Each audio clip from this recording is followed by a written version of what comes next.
Hello and welcome to another video by Tiny Mushroom, and this week we're going to be discussing whether there's a niche for the Nintendo Switch in the current console market. We're going to be talking about the specs, our expectations of it, some of the hype that's already been built around it, Where it fits in.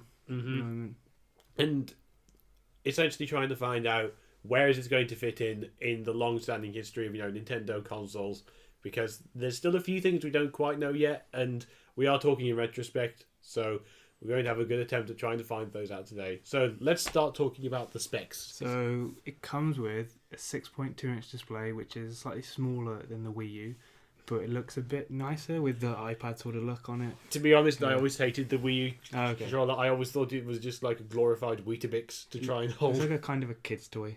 In a way. It really did, yeah. Yeah. It looked like something you just hand to a kid and just be like, shut up and just play with this for a bit. And then with that, you get the two Joy-Con controllers, which just go on the side, and that's essentially your portable console.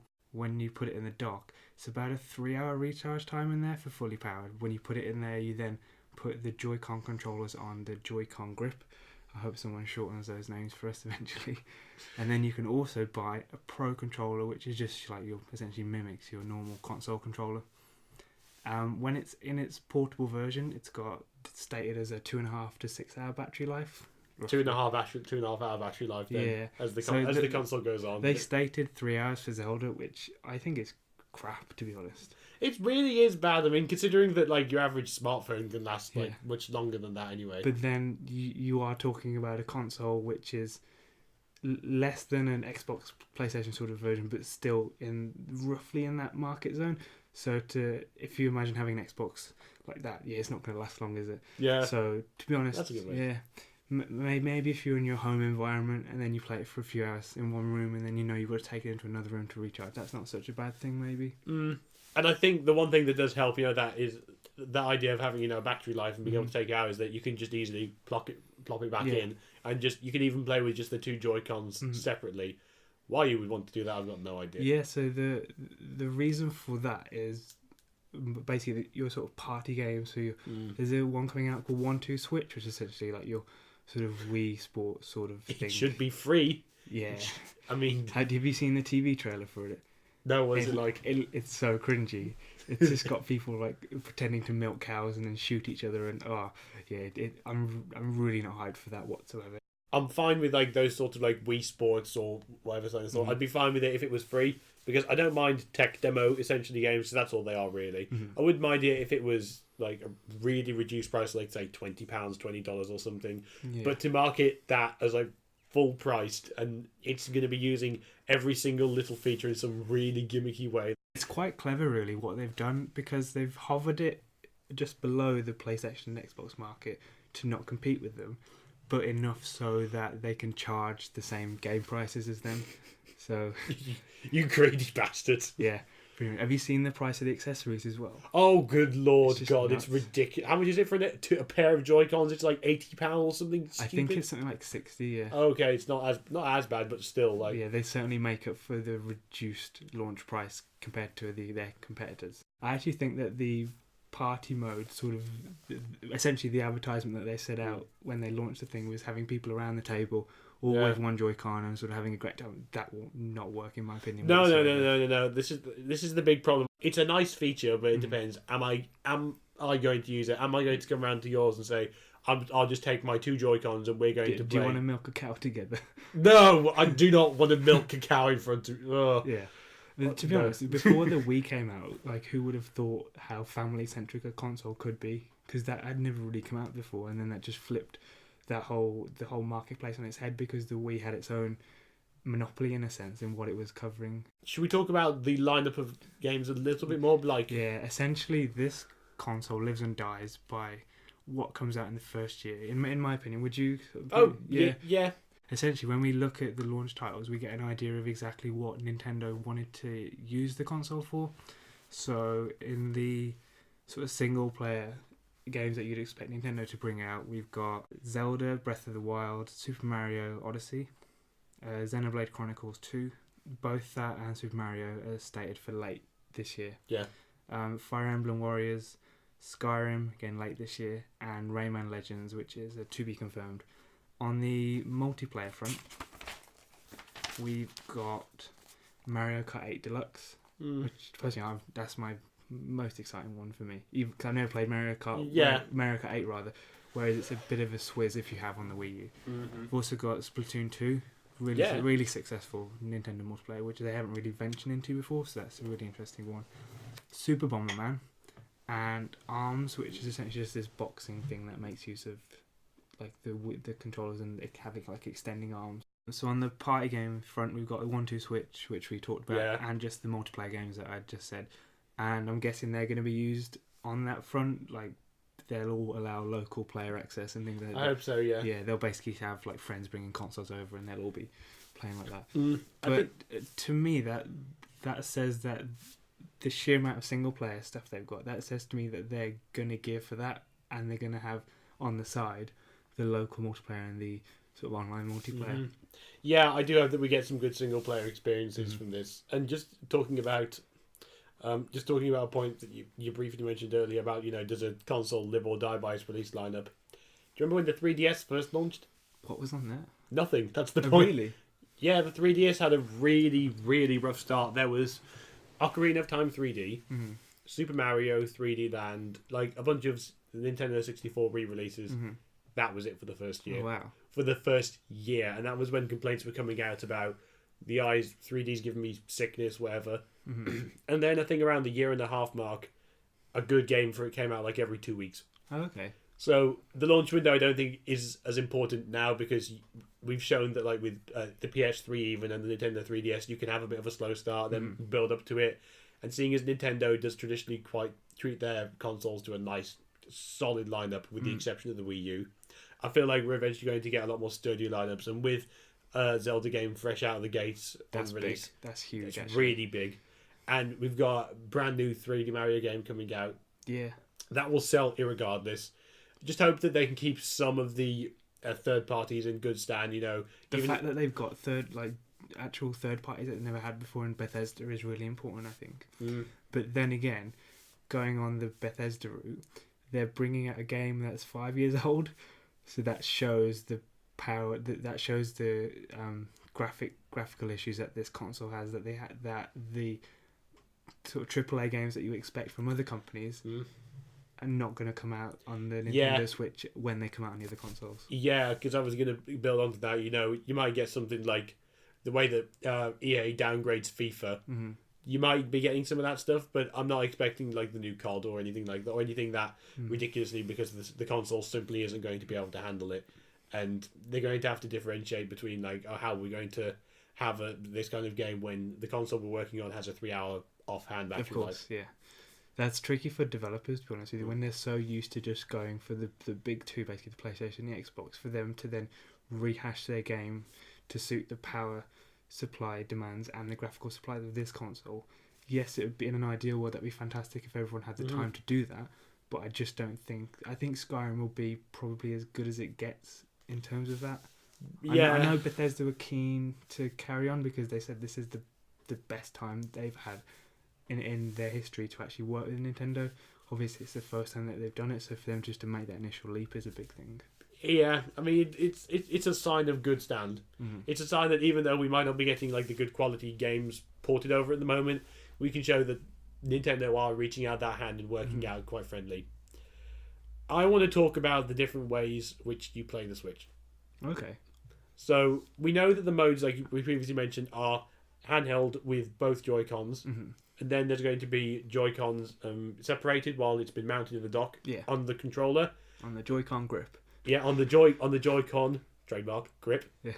And there's going to be, you could play it with just the Joy-Cons. Yeah, that's going to be awkward, isn't it? There are attachments which you're supposed to use in local multiplayer that make the Joy-Cons individually full controllers. But see, the weird thing is, I was thinking about this earlier. I thought, that's going to be weird playing the console like with two things like this. And I remembered that's exactly how you play a lot of 3D games on the Wii with the nunchuck in here. So I thought, maybe it won't be too bad actually. But do you feel like players are going to gravitate towards one style more than the other ones? Like, are you going to get tired of having to constantly recharge your tablet every now and again, or are you just going to pretty much just have it in there permanently, pick up the controller? That's it. The way I'd play it would be, for the most part, having it in the, as you said, in the charging station, have it hooked up to the telly.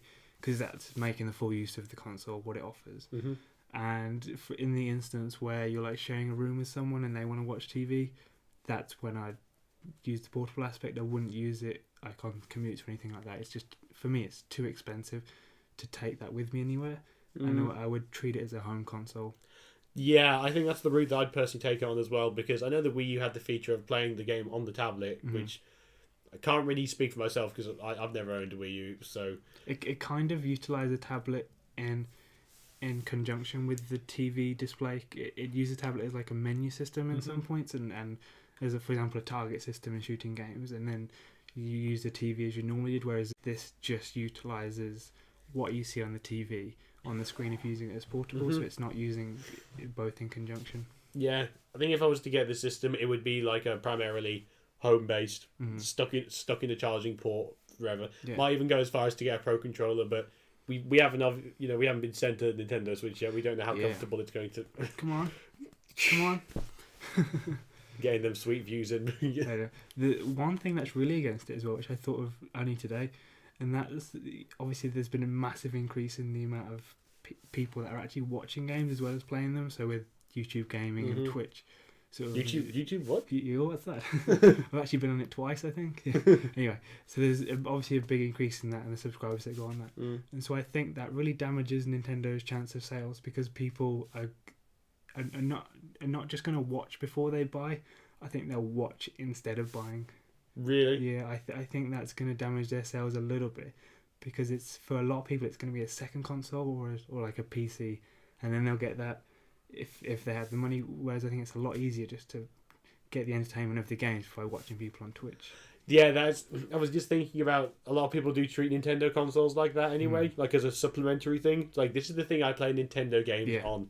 With the old Nintendo consoles, you still had the amazing Nintendo lineup, which is why I still have faith with this, that it does supply a niche in that you got the Zelda and the Mario, which really suit this fanboys, so to speak. The core titles. And essentially that's what brings people to these consoles. It's not like they've ever relied on these third-party AAAs before, so bringing that in only helps, I think. I still think the one thing that really, really irks me about the Switch is, obviously, I really, really love the idea of what they're doing. And I like that they're taking these risks, because they're the only console developer that does, really, because the PS4 and Xbox One are so, architecturally similar. I'm enjoying that there's an entirely different way of, going about and playing. I sound like a Nintendo rep right now. No, you got to give them credit, though. Oh yeah, definitely.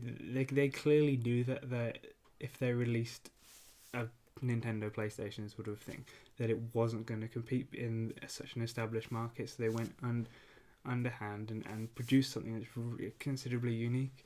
But here comes the big question: is it filling like a necessary niche? Is that niche there for it, in that it's splitting between portable and standalone, or is it trying to fill too many things and not actually getting it an identity in itself?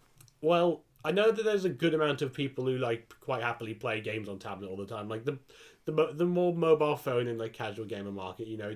That seems like a fairly obvious, oh, here, look at this sort of thing. But by having the Joy-Cons attached to it, I think it does make it a lot more standard and home console centric. We've already talked about how the single player games, they're bringing it, right back into the living room, but they're all still trying to cater to the party demographic. But they're still trying to do single player stuff. Oh, it's going to be a home console. Oh, is it portable? They're maximising the people that will be interested in it, but whether that interest peaks with any of them is soon to be seen, really, because you can get the attention of a big crowd, but if none of them really see this as exactly what they need in their life now, then it's not going to be that great in sales sense. I do feel like this is all just theory crafting at the moment. Given the sales figures and given Nintendo analysing, okay, this game is popular, this one, and so and so and so forth, that market is going to realise, whether it becomes a Wii and it's ridiculously family and party oriented, or a Wii U where it's very much pure fanboys, only the diehards of it. Let's just keep releasing the games which will support them, and that's it. Because we've still yet to see that. I think they're trying to go for too many markets personally, because the idea and the execution for it is fine, but you've already talked about with the 3-hour battery life, it makes you think, is that entirely needed? I always want to think about, will they ever ever go back to the GameCube model, where it is just, here's a console, that's it. Slightly underpowered to its competitors, but it's got a hell of a games lineup that you're going to want to play that only comes out on this console. Hell of a games lineup, and even though it's underpowered, you can still port games over it because it does use the conventional XBAY L and R sort of format rather than Wii controllers or Wii U's or Nintendo Switch or something like that. So do you think it would have been better for them to just make the modern day GameCube, just have a normal like an underpowered console to compete with the market as it is? Yes. Rather than the sort of gimmicks that I say gimmicks, they might suit some people, but oh, definitely. Would have much rather have had them for say, here's our new console and that's it. It's a black box and here's a black controller with it, and what the button layouts are like. And using the company's reputation to go, right, we know what we're doing. You know that we know what we're doing. Now let's get on with it and let's show you some amazing games that you can only get on this console. And this is why you've got to buy it. You haven't got to buy it because of like the party aspects and the fact you can take controllers off. You buy it because you know that you're going to get a good job out of it. So it's important to say that we're coming from this from a very European perspective, and obviously the market essentially is completely warped in Asia, where you've got a big Japanese market for Nintendo, and so the things that we discussed here will completely differ if there was a Japanese version of Tiny Mushroom discussing this in a different universe, So it's you got to be very careful of what you're talking about, and the fact that the Switch won't live and die by what the European continent does, but it will most likely by what the Asian continent does. So the big question to finish up is: would you use one, first of all, and secondly, would you buy one? Yes, I would use one because I'm not as much of a Nintendo fanboy as I was when I was younger, but yeah, I'd still love to play the new Mario. Mm-hmm. Still love to play a new Zelda game. Still love to just have that experience and just see, is it what it wanted to be? Is it going to be like, oh wow, it's playing Skyrim like on this nice little tablet? That's actually quite right. It's kind of cool, yeah. It is kind of cool, yeah, because I don't know how much you're missing out on it, in terms of how the game plays. But would I buy one at the moment? No, because there's not, aside from Zelda. Yeah. There is nothing out there. I mean, people are even skeptical about Mario Odyssey, aren't they? Because of how different that is, and so you could say the launch lineup is good in some ways, but then there's a lot of question marks in a lot of other ways, and that's why I think a lot of people wait till next year. Thanks for watching our thoughts on the Nintendo Switch. If you have any thoughts on whether the Switch is going to fill a niche marketplace or whether it's going to be ridiculously successful like the Wii again, let us know in the comment box below. And also, please like and subscribe to the video for more content from Tiny Mushroom. And we'll see you all for the next video. See you next time.